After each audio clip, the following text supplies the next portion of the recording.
আসসালামু আলাইকুম রহমাতুল্লাহি ওয়াবারাকাতুহু। প্রিয় দর্শক শ্রোতাবৃন্দ, আশা করি সকলেই ভালো আছেন।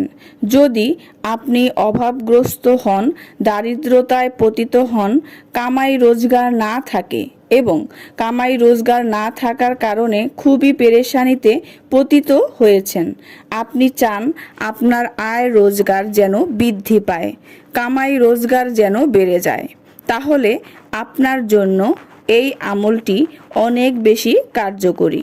প্রত্যেক দিন 5 ওয়াক্ত নামাজ আদায় করবেন এবং ফজরের নামাজের পরে এবং এশার নামাজের পরে এই আমলটি করবেন।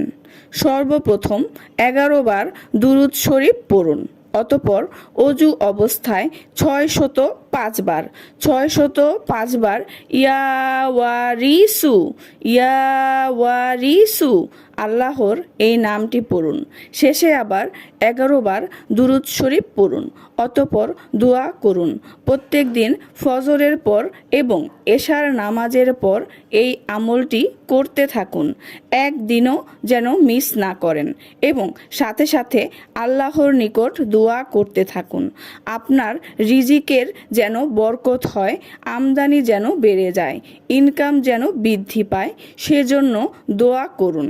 যতদিন পর্যন্ত আপনার কামাই রোজগার বৃদ্ধি না হবে, আমদানি না বাড়বে, ততদিন পর্যন্ত এই ওজিফাটি করতে থাকুন। সবাই ভালো থাকবেন। আল্লাহ হাফেজ।